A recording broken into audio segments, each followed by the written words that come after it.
Hey everyone, it is Coach Anthony Blanco. I'm with my friend Jen. Jen and Hey. I, hello. So Jen and I met a while back. I don't even know now if it's been like 3, 4, 5, whatever many years. But the first time that we met, like I really had great energy with Jen. Like I just liked what her and her cohorts were trying to do, and not even exactly like what they were trying to do, but their passion behind what they were trying to do. And so throughout the years, what I've come to respect Jen in so many different ways, but one of the ways that I respect her most is she's just got a ridiculous, like organized, strategic mind to accomplish amazing things. And so I want Jen to share whatever. Jen, I told her, I said, listen, I don't know if you got 3 things, 5 things, 100 things, but we're going to have about 45, 50 minutes to kind of jam out before we wrap up. So I'd like Jen to share whatever Jen can share, and then we're going to have constructive conversation around those points. So with that being said, Jen, I'd just like for you to maybe just share a little bit about yourself, and then like how this came to be, like you being like an organizational superstar. Oh man. Well, thanks for the wonderful introduction, Anthony. And it does make me reflect back on where we did meet, where it was like this TED Talk style conference where we just had to get up and share about ourselves in a quick and systematic fashion to deliver a powerful message. And I mean, we all know TED Talks that we've listened to, and short and sweet and right to what how we can make an impact on others. Like that's where we met, and that's kind of how we operate in life. So yeah, thank you Yeah. for having me here. I'm really honored, really. Absolutely. Well, with that in mind, like, what, just go ahead and jump off. Like, what if you were to share? If you were to say, "Man, I got to share these things because these are super important. If people listen to this thing, I at least want them to have these things." What would be the first thing? Well, before I go into like the things, I've got to talk about a little bit of how I got here because Okay. Awesome. it's just like part of life. I've had an incredible journey, but really where I am today is because of the people that I choose to surround myself with. And of course, our family and our kids and our loved ones teach us the most about who we are and what we're able to accomplish.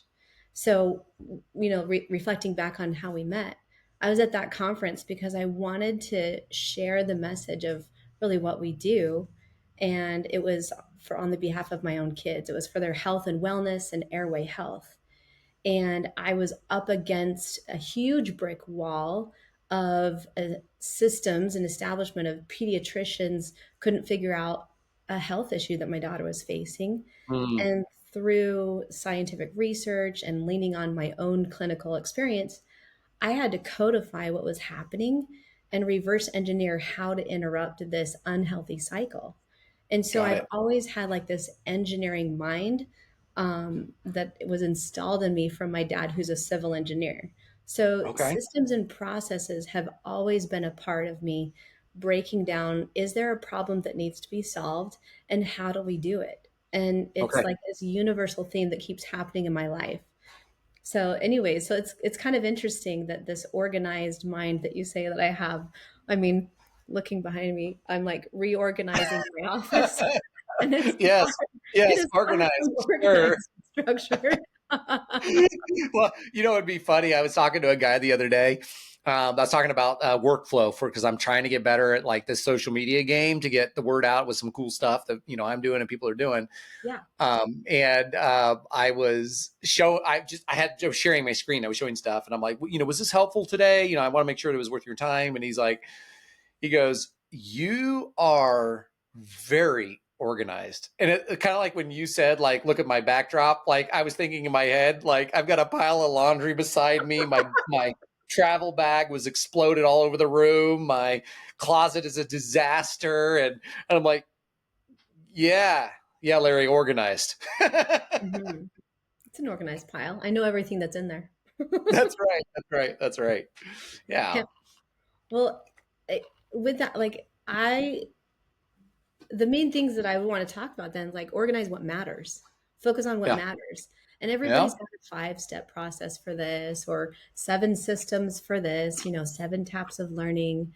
And, I get it that we're looking for those things because we have a gap. We all have something that we lack. And that's actually the gift. That's our gift. And so, Yeah. and I've been I've been reading a lot of books that fill my own gaps, in spirituality or in like other interactions with other people, whether they're Hmm. really difficult or whether they're an easy relationship.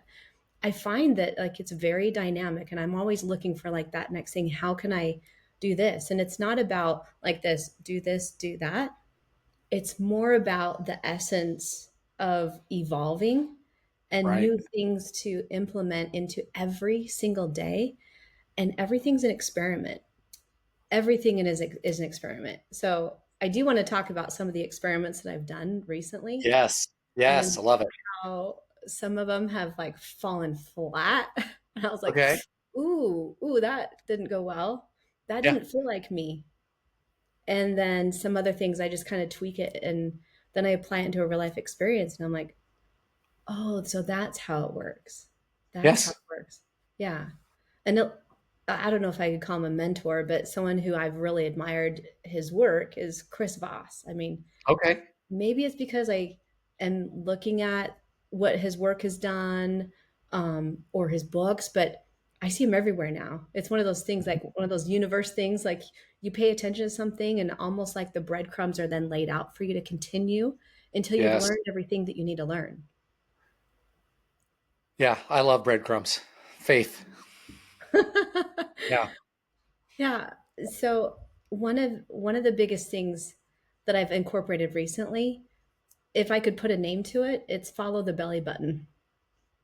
Okay. I am super intrigued because if I try to get my wife to follow my belly, it doesn't work. It doesn't work out very well. I know Yeah. our mind goes to a lot of things, right? Like follow the belly button. In fact, I have a female Old English bulldog, and she's obsessed with belly buttons. But belly Okay. buttons. So you better not wear a belly shirt in front of her, else it's really That's weird. awesome. So, um, so for a living, I, help train dentists and healthcare professionals about sleep apnea, sleep disordered breathing in kids and adults, Hmm. right? And so Yeah. I actually sit side by side with dentists and dental professionals, healthcare professionals, and walk them through a journey to help patients invest in their health. And Yeah. then there's always a solution and a financial process, an emotional process, and a logical process because, you know, people come into a dental office for a cleaning or, dental treatment because something hurts or something like that. And oftentimes, trained dental professionals are able to see why it's happening. And now all of a sudden, they're hearing a different conversation than what they expected when they walked in the door. And so, in one instance, I actually demonstrated walking through a treatment plan with a patient. And it was Okay. this older gentleman in his 50s. He comes in, I mean, he's a marketing executive. He comes in and puts his notebook down, his phone down, face down. All right, what do we got? How much money do I need to spend? Now, I was like, all right, this is how I rolls. And so I actually did something that I learned from Chris Voss. I literally mirrored the guy. I'm like, Okay. said, I said, well, that's an interesting comment. I was thinking that we could possibly start the conversation at a different starting point, but would you really like to just start at cost, or would you like to talk about what the cost is if we don't move forward? Nice. Yes. And I was like, oh, okay. And so I just started to relate to him. So I followed his belly button because when he first came in, it was pointing towards me. But Uh-huh. then he pulled a power move of sitting back and turning his belly button away from me because he didn't trust me. Okay. Do you see what I'm saying? Like, I'm like, Yeah. oh. Yeah. Now, I Yeah. don't remember reading anywhere in Chris Voss's book about any belly buttons. Not the belly. I'm gonna do a But word search inside that book and look for belly button. let's look for belly buttons. I don't know. Yeah. Yeah. I mean, anyway, maybe he can Well, respond and ask. I do understand the concept. As far as like I've heard it in different ways. What is it? And you've probably heard that phrase too, like mirror and match. I think is what the way I've heard it. Yeah, absolutely, absolutely. Mhm. And then like when you did it with that guy, like I know that I find myself now that I've been kind of in a situation where it's been some type of sales or coaching or consult for like over 20 years, is that when we pick that stuff up after a while, it just becomes, you just find yourself doing it. It's just the way that you communicate with people when you're, I don't know, like if we want people to move forward, whether if it's with treatment or whatever it is that it is, we want to make sure that they hear us, and so sometimes we have to look and sound like them for us to be heard. Mm-hmm. Yeah. It's mirroring is a human nature thing. Babies, we do Yeah, it from the moment we're born. And, yeah, anyone can go and research the science behind this, but we're human individuals and it's not a way to like the only purpose of it is to connect with the individual and right, establish some type of rapport or some type of trust in that conversation. right, That's it. And so just by doing that small subtle move, he was able to connect with me and like, oh, oh, okay, I need to think about this differently.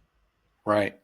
And Yeah, it wasn't a power move. It took him from defensive and fear right. into, oh, let's just talk about this. Yeah, yeah. Yeah, so And that's help lead him to that point to move forward with what you were trying to help him with. at least got him off of a position of power. They got off and off the pedestal. And anyone who Right. puts themselves on that pedestal of power and like you start to get a little power struggle as you're talking with somebody, it doesn't flow. Yes. Yes. Every single time, if you really just kind of strip back their mask, they're scared of something. Oh, sure. Are you scared of it being too expensive for what you can afford? Are you scared of what might happen if you do it? Are you scared of what won't happen if you don't do it? Right. Are you scared of what your spouse is going to say? Are you scared of how much time this is going to, like, it's all about that. So it's just addressing the fear. Right. So anyhow, it was impactful. And another time that I followed the belly button, this is another thing that I started to learn, is that most of the time when I'm presenting treatment or sitting next to someone who is, it's like this facing. Hmm. But and you'll watch if you're looking at like pictures of an x-rays because we use photos and all kinds of scientific analysis to show what we're trying to demonstrate and educate on, is that you're both turning and looking at this thing. But the moment that you're talking about somebody walking forward and moving forward with treatment, I just say, can I come around? Because usually you're sitting on the opposite side of a desk. So I Right. close any window that we're looking at. I'm like, can I come around? And I literally physically sit next to the individual Yeah. because I'm genuinely interested in walking with them side by side, helping Yeah. them see what's possible and what the first next step is. So you're Yeah. literally like, if I were talking to the person and walking with them, I would be walking side by side. I wouldn't be Yeah. facing them, me walking backwards and them walking forwards.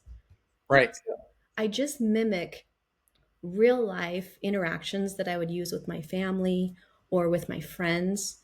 Even if I've just met this person as a stranger, I'm like, how can I Right. walk with you? Because Right. in order for this to be successful, we've got to be in a partnership here. Well, and it sounds like to me, like just in the first two things that you've said, um, phase one almost is like a disarming whatever their fear is. Like you are in a comfortable place here. Like you and I are, you're safe. This is a safe place. You and I are going to have a good conversation. There's no pressure. So really disarming them off of any kind of preconceived thoughts, ideas, judgments, or whatever. And then you said the thing that I was thinking, which is then we're going to go through a disarming, and then we're going to go through a partnership phase. Well, I want to guide you, help you, partner with you on whatever it is that we need to learn together about each other. Yeah.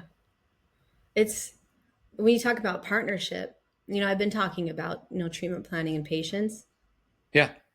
I had an experience this week actually, and there's like this underground partnership that I feel like the general public may not know about in the dental setting. And Okay. it is that partnership between team members. Oh yeah. And like that same process of disarming and like partnership it has to happen every single day with the dental team. Yes. And so I actually just read this comment on social media about in like on a on a Facebook group, and it was chart notes circled, and it said, I have never felt so disrespected in my whole life. And it was a patient who came in that had some, was armed with like past dental experiences. They Yep. came to this office as a new patient, and they were really scared of treatment, but it came off as disrespectful and kind of belligerent. Yes. Right. And that was truly not a partnership from the very beginning, Right. But how this professional responded and the comments that were made, it helped me realize that there wasn't a level of trust, there wasn't the disarming, but how this professional responded actually fueled the experience. Mhm. It was like a kind of in a defensive mode. And is that a wasp or a fly? It's a It, little tiny fruit fly. Like, I don't know where, like, it looks huge. It's maybe so I got it. Nope. Oh, I got him. No, he's like this tiny. oh But my when he god. flies, but when he was flying in front of it's like my finger looks like it's the size of the Empire State Building. So he's like flying like directly in front. You're like, what is happening right now? I know. I found myself a little distracted. So if my thoughts didn't sound organized, Yeah, I was yeah. like, That's you and I, we partnered. You discovered the issue, and I got rid of the issue. So it was a good partnership. there you go. There you go. But it's funny. What I was going to think about and talk about was like there's always going to be like some type of thing that disrupts your ability to like implement the systems, right? Yeah, yeah, And that's actually part of the process because right. it's not the thing that's like the big issue. It's how you respond. It's Yes. how you make of it. And Yeah, so there's a guy that I listened to this last week, and he said this, and this is exactly. I think this is what you're saying. Is he said intention is. Oh my gosh, there it is again. He said intention is followed by disruption. He goes to proceed in any other way or think any other way, you're fooling yourself. He goes anytime. He goes, it's just the natural law of things. If you intend, there will be a disrupt. Just know that's what's going to happen. Then he said the same thing. So maybe he listened to you. Maybe you wrote a book that you didn't know about yet, or something, and he listened to you and he followed the great Jen, and Jen said that. Right? It's not about the disruption; it's about how you respond to the disruption. totally, it totally Yeah. is. And I mean, that's the whole thing. We have this illusion of control if we follow all the systems and things should be this way. That's actually a selfish desire to control everything. Yeah. And but if you just kind of like go with the flow and realize like as long as you stay, I don't want to use this overkill word, but I'm going to use it, authentic, the Yeah. authentic expression of who you are. Like if Right. you focus on like do you really care about this person as a person? Do you see this person as someone of value and that you have value to offer to them? Then Right. your intention is always going to be pure. And you don't have to worry about saying the wrong words. You don't have to worry about follow this system and process. Just follow the principles of Yes. arming the fear and then figure out how you can walk in partnership with them and Hmm. always stay true to that and just understand that there's going to be real life disruption and just respond back to that core so that you're not thrown off center. Right. Right.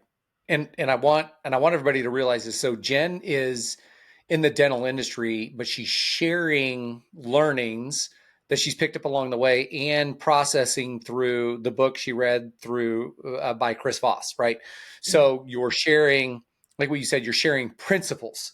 Right. Principles are cross industry. It doesn't matter. It's a principle. So the principle is true no matter what.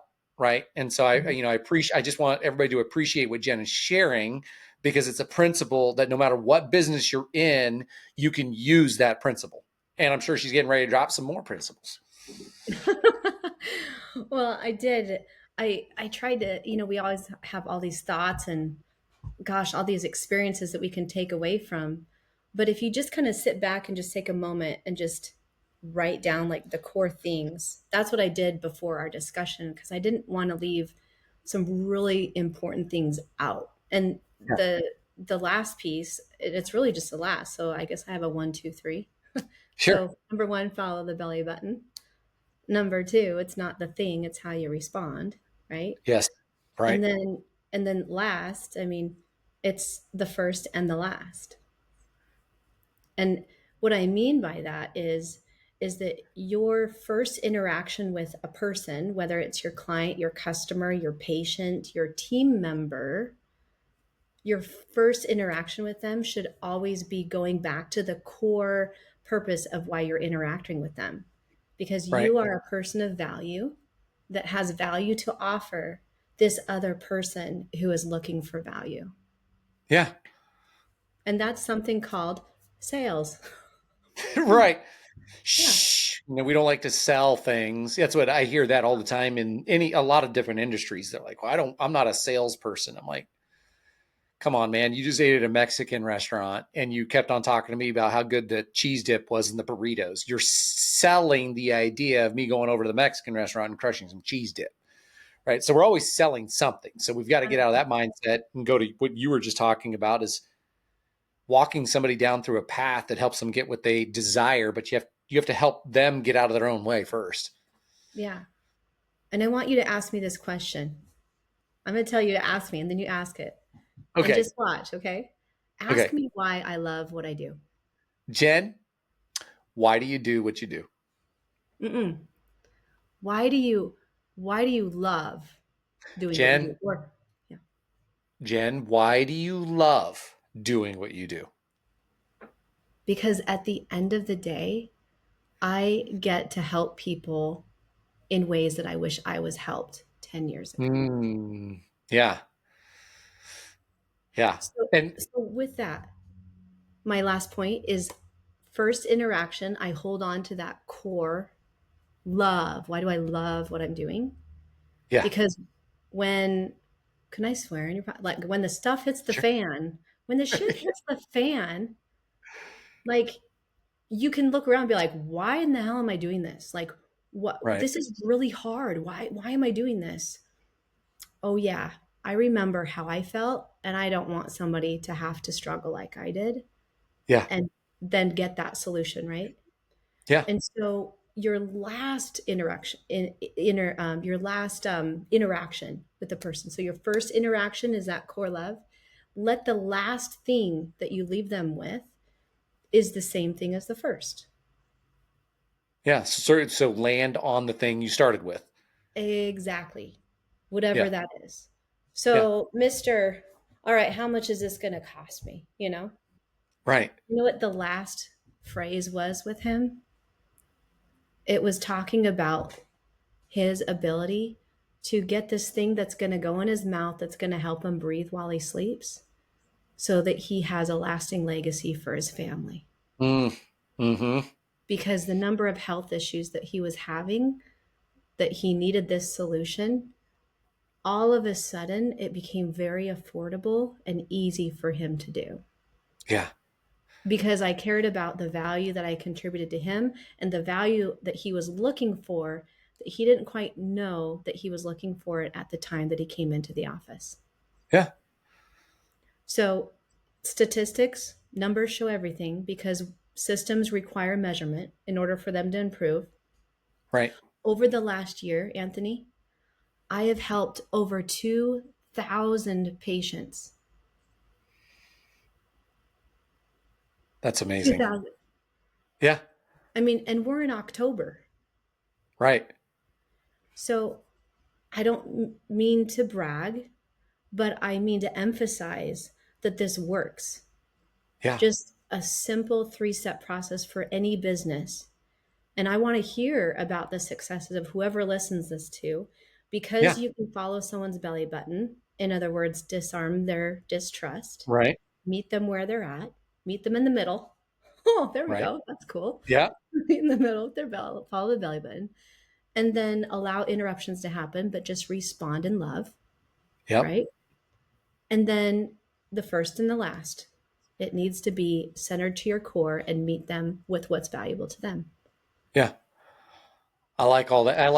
I definitely like the framework. It's in a world that can be overly complicated. Like I used to have a phrase on my computer screen. It said, complexity is the enemy of execution. Oh, I think And you told me so, that one year when I yeah, really needed to hear that. yeah. So complexity is the enemy of execution. And because that's a disease of mine, right? Because I'm a nerd and I'll learn 350,000 things that only need when I only need to really learn three things about a thing, right? Because I don't know, I just want to learn it all. So, but then I have to break it down for people. But if I have all these things in my head and then I'm trying to pontificate to somebody all these steps, oh, you need these. Here are the best top 322 steps to success, right? It's just they're not going to implement. But when you think about the more or less like this three-phased framework that you're talking about, it's very simple. So then we get to kill the. I think I heard another quote of like genius is found in simplicity or something. It was something like that, right? So I feel that that's very applicable, that anybody can do anything in any kind of business right away, right? So I appreciate that, but there's something that you said. There's that thing again. I don't even know why these things are up Yeah. here. I don't even know why they're up here. Like this is the upstairs. Like if they're fruit flies, they should be downstairs. You guys need to go downstairs. Leave me alone. Where's the So yeah, there is no food up here. So there's something that I want to dive into, kind of in your the power that fuels your passion, and then you went into a pursuit of a any way that you in a way that you could serve people because of the experience that you went through. And so we didn't talk about that. So you talked about almost like the result of where you're at now of something that created a passion in your heart. And I really think that as a entrepreneur, that a lot of entrepreneurs listen to this and people listen to it, but when they're they have a business or starting a business, or whether they might work in a company and they're an employee, but when you really understand to strive somebody's why, you understand their fuel for why they're doing what they're doing. And so right now, I think that people have a missing context for what you're sharing, and but not that's missing because they missed it, missing because I haven't asked you about it until right now. Oh, So yeah, so when you here's a quote: is our past perceived voids lead to present perceived values. Our past perceived voids lead to present perceived values. So your void in whatever had happened with your kiddo is your current perceived value in the impact that you don't want people to go through that same void. Does that sound fair? hmm. So with that in mind, share with people like what that void was that has your passion and your heart on fire for that.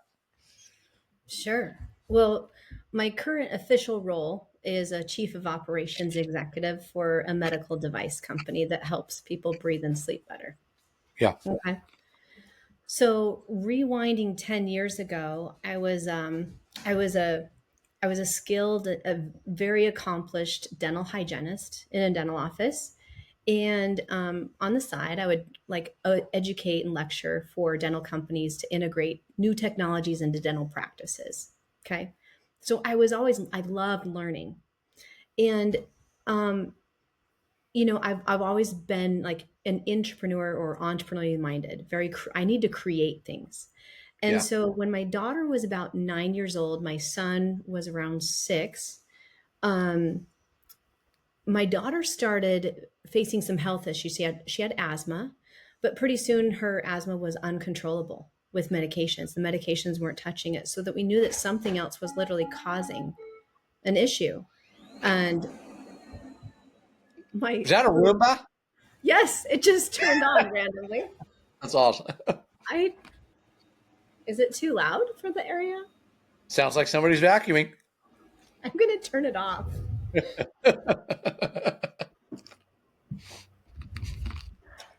That's hilarious. And I'm turning it upside down. So it's not going to work.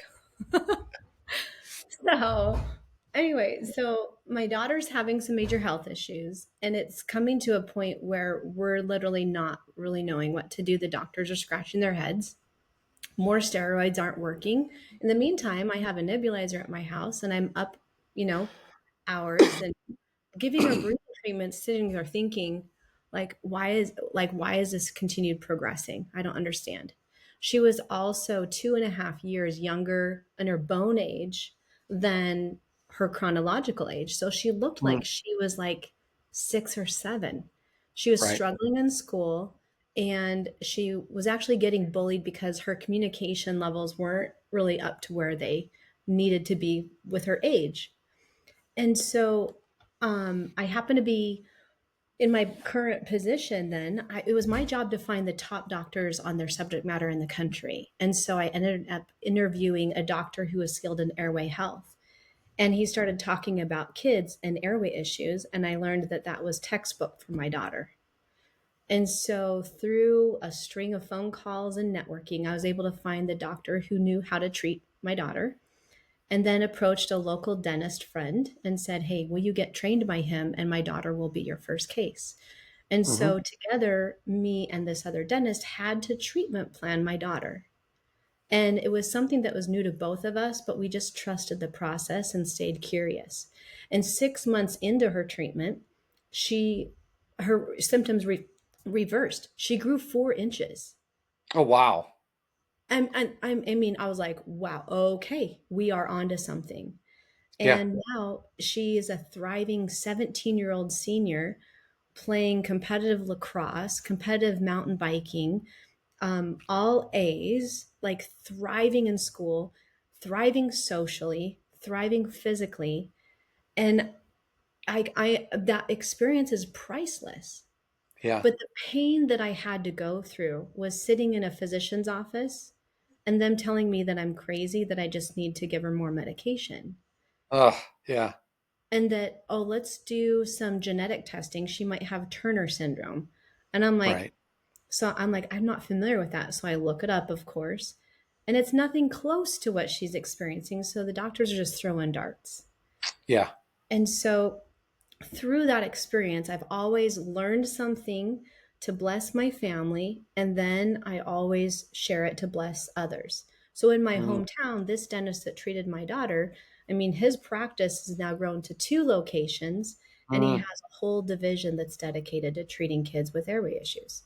yeah. And so anytime that I get to speak to him or to any other doctors, like I always go back to that and thank him all the time. Like, thank you for trusting the process because I know that Yeah. wasn't easy. Yeah. So let me ask you this. So, airway issues, and so like my son and is he's 20 now, but he had experienced different types of issues. Like I know a lot of what I've read about airway issues, like especially at that conference I was at, and I had heard a couple people say it is like uh, ADHD symptoms are actually not ADHD. They're a lack of being able to get the proper oxygen while they're sleeping, and so on and so forth. And so, talk about the symptoms that are some normal, some abnormal, that like for the parents that are going to listen to this, and when they can look at their kiddos or understand the symptoms, they might say, hey, I need to go have them run whatever test or whatever for airway. So what, describe that to me and the audience, like what that looks like what are those symptoms, how would they know, what are they looking for? Okay. Well, I'm going to ask our listeners, and maybe you too, Anthony, to just take a big deep breath and hold your breath as long as you can. Just hold your breath as long as you can while I explain these symptoms. You want me not to So, talk? so no, you don't really have to do that. But if you were to hold your breath as long as you can until you pass out, actually, so your oxygen levels aren't really going to drop any lower than 98, 96%. Okay. Right. Over the over 2,000 cases that I've seen, whether they're from other practitioners or ones that I sit and walk through with practitioners, I see sleep studies where kids' oxygen levels are dropping into the 80s and possibly 70s. Mm, When our bodies go into oxygen deprivation, there is not a system in the body that's not impacted. But right. because kids are growing so fast, the fastest growing organ is the brain. And so ADHD and ADD is a thing, but it's the experience of oxygen deprivation. It shortens the brain's ability to connect the dots for long enough to create synapses, okay? Got Without it. getting too scientific. So Sure. what that translates into is kids who are obviously potty trained, their brain and organ systems go into crisis while they're sleeping. They might wet the bed at 6, 7, 8, 9, 10. Yeah. It's not them being bad or like being so hard asleep they don't even recognize. Their Right. brain is trying to send an alarm for them to wake up. Right. Okay. So it shows up as kids not being able to fall asleep. It shows up as kids having nightmares or night terrors, especially those of drowning or like Mm, screaming with no sound or mm. someone chasing them or killing them. You're Or describing me when I oh, was a kid. Like all the things so far. Okay, let's oh, go. Yeah. okay. All right. Well, don't beat yourself up because airway health is reversible. You just got to do little things. But Yeah. um, sometimes it shows up as dyslexia. Yeah. Sometimes it shows up as like just not being able to sit still, having to fidget all the time during the day. Yeah. So, or they go to sleep, but they're not able to stay asleep. Or when you go to wake kids up in the morning, like it takes them a really long time to like feel awake. Yeah. So, for instance, with my son was in ortho treatment and he just completed ortho. And it was actually with the original dentist that treated my daughter. A year later, I go back to him. I say, I think Dallin needs a little bit more expansion and growth. And he's like, "Oh, I think it looks okay." Yeah. And I was like, "Okay." So I actually at age 14, I had him take a sleep study. And he has mild sleep apnea as a 14-year-old. The only red flag at that point is in the morning when I went to wake him up, like he was like dead to the world and would not Hmm. wake up. And he'd go to Yes. bed at like 10. At 6 a.m., I'm like, all right, buddy, let's get moving. And he could not get going. Yeah. The moment that I actually had a device in his mouth for a proof of concept, all we Hmm. did was change his jaw position when he slept. He was a completely different kid. And that's what spurred his interest in mountain biking, actually, Oh because that wow. is the summer that he had enough oomph and drive to Yeah. then do a 200-mile crazy bike challenge that we do every year. And he Okay. crushed it. And he podiumed 2 years in a row. Oh, that's so cool. Yeah. Yeah. So like that's my fuel. That's my passion. That's what I see in my own kids. So when I'm talking to somebody across the chair or when I'm coaching a dental team to explain things in a way that relates to what the patient is looking for or maybe didn't know that they were looking for. Right. Yeah, that's really my fuel. And I have Yeah. one more fuel is that I'm fully convinced that like destiny and the universe or God or whatever your belief is. I know my belief is, but I always learn something and then I always implement it. So it's Right. it's very interesting. So a year and a half ago, my daughter was mountain biking with my son. There was a turn, she didn't make the turn and she hit a fence and she actually broke her jaw. She Oh, broke the okay. little condyle right up by the ear, and that's a Okay. very dangerous place to break because it sits right next to the vertebrae. Like it's just really close to that. And Okay. Christopher, Reeves. Christopher yeah, Reeves. Christopher Reeves. Yeah. Yeah, yeah. So that was the location of his injury, and that's exactly where my daughter was hit. Oh wow. She's not paralyzed, thank God. Um, but she did have a break in her jaw that would have been missed if the year before I didn't go into jaw specialty. I Oh would wow. like a year before I was studying CT scans of jaw joints and learning the anatomy and learning how to fix like sclerosis and things like that. Yeah. Lo and behold, my daughter breaks her jaw a year later. And guess what? Nobody in my area knew how to treat a broken condyle in a 9 year old, or no, she was 7 at the time, a 7 year old who is also in orthodontics. Like that's Yeah. unheard of. So if you don't address that, their jaw stops growing. And you know what else stops growing? Their airway. Oh, wow. And a lot of people don't know that. Yeah. So like that again, that's my fuel, that's my passion. And it's still happening. And it's Yeah. ever evolving. And that's what I love about it the most, actually, because I never know everything. I'm the world's longest student. I am always learning. And I keep myself in situations where I have to, Yeah. because I know somebody else's life is going to be Right. blessed if I learn this one thing. So Right. I'm the curse of that, though, Anthony. Sometimes I'm sure I'm going to call you and be like, I know nothing. I'm so dumb. I don't know enough. Like that's the curse of this gift, is that you constantly feel like you're not enough. You constantly feel Oh, like you're not good enough, right? Always yeah. chasing. So Always like, learning. Yeah. yeah. So to the entrepreneur out there, to the person who is like driving their business and has that passion and has that fuel, and you know you're changing people's lives, like I want you to look in my eyes right now and understand, if you don't feel like you're enough, then use that as your fuel to go learn the next little thing and apply it. And then you'll be enough for that next scenario. You'll Yeah. be ready enough to bless somebody else's life. You'll be ready enough to be authentic with your purpose and your values. Yeah.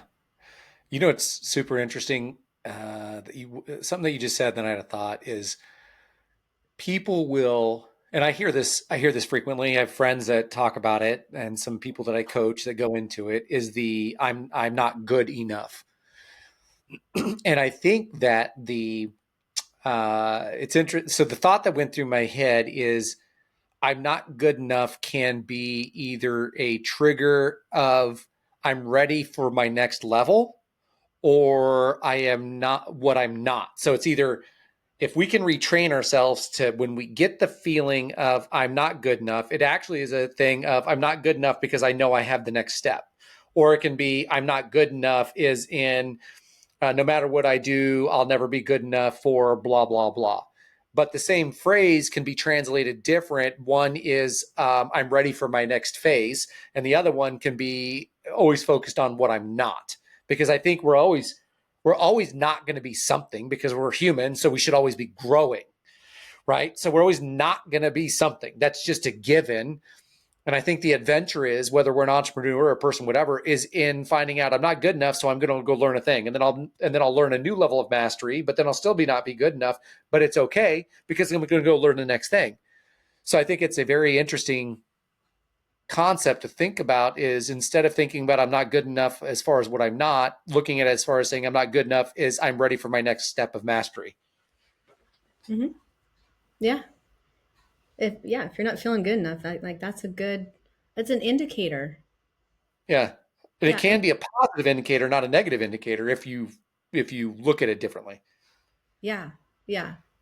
And I'm fully convinced also that, like, whatever you do next, it's your choice. Right. So like, if you're not good enough at something, then okay, well, did you just self realize that good enough? You're right. You're not good enough. You're right. I'm not good enough to be a professional alpine skier. No, I'm not good enough. Right. Right. I'm not. And Yeah. and Yeah. that's so whenever I hear somebody say that, I'm like, for what? You're not good enough for what? Yeah.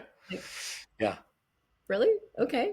Yeah. And that's a whole, like I always tell people, like sometimes we'll talk about stuff on a podcast like this, and I'll be like, the I'm not good enough is like 3 episodes.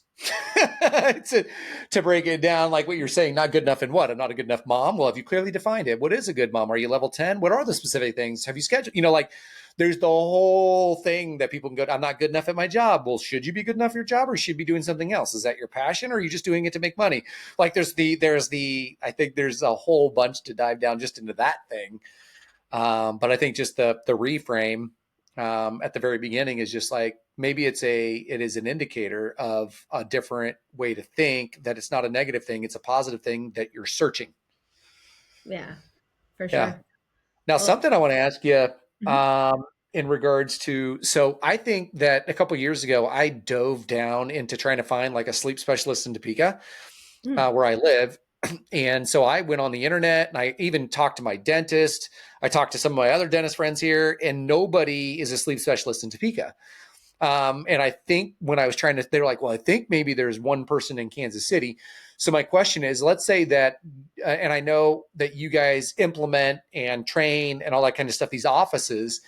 Have you guys built like a search engine yet, like on your website, where somebody could go plug in their city and find out if there is a approved doctor or somebody that's using your system in order to go through this discovery process to find out more about it?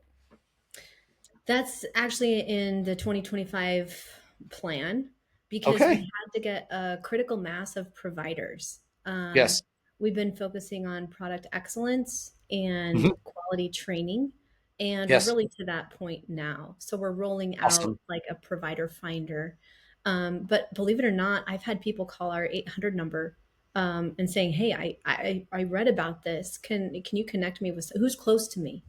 And Yeah. so Ayurveda.com like has our phone number on there. And Okay. if I get like 1,000 phone calls, I'm going to regret this. But, that's a good problem I have, I guess. Yeah. But yeah, so there are some other search engines that you can look for, but the airway dentist, so to speak, it's kind of the wild west. And so what Hmm. I would encourage any listener to do first actually is realize that I want you to read a couple of books. Read the book Breath by James Nestor, read Why We Sleep by Dr. Walker, and just get a general concept of the importance of it, and then start to be Hmm. aware of your own health and wellness, because Hmm. there is nothing more important than breathing. There really isn't. Breathing is kind of essential. It's kind of It is. important. I've heard that. Yeah, I've heard Just a breathing little is bit. important. Yeah, I mean that's what the rumors say.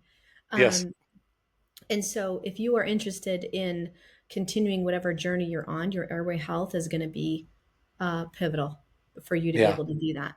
Okay. Yeah. And I want people to understand it's not airway health. I mean, it is airway health, but it's like life health, because it is air, Yes. and Yes. air powers our life. Yeah. Yeah.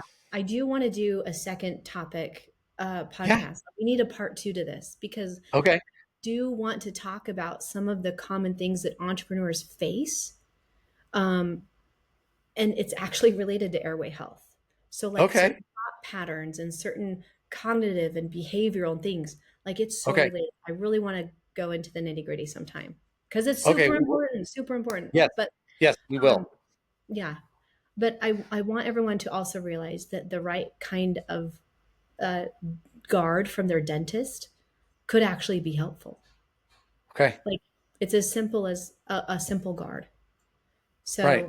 So yeah, I think we'll have a part two for anybody who's listening to kind of help realize some more nitty gritty, because you can't go in blind. You need to be empowered, and you need to be your own advocate with this kind of thing. You really, really do. And I'd like to teach Absolutely. people how. Yeah. Well, cool. Well, I appreciate your time today, Jen. We will have a part two. What's crazy? Well, it's not crazy, is that whether I'm an entrepreneur, Jen's an entrepreneur, person. We're both fired up from past perceived voids, and the reason why we are passionate about what we do today, and the reason why we do it. And for this podcast to even talk about the three phases of the thing, and then go into the importance of sleep, and then move into like a part two, the nitty gritty, which is like health and some of the things that you were talking about. Is, well, Evie and I own a nutrition and education business that we do locally and kind of regionally. And so like I have other partners that I talk to when I'm talking about overall health. And I have chiropractors, physical therapists, doctors, PRP therapy, like people that I like to work with in the community, because we want to live a very strong, abundant life. And obviously, we can't live that life without air, right? So, Yes. so like, I believe all that stuff is very important, but I believe that what Jen is sharing is like, obviously, let's call it the most impactful point, because of the air we breathe oxygenates our body, which empowers everything else that we do, from the way we think to the way we live, so, and how we feel. So yeah, I'm excited about that part too, and to have you kind of unwrap it and unveil it. So I appreciate your time. This was good.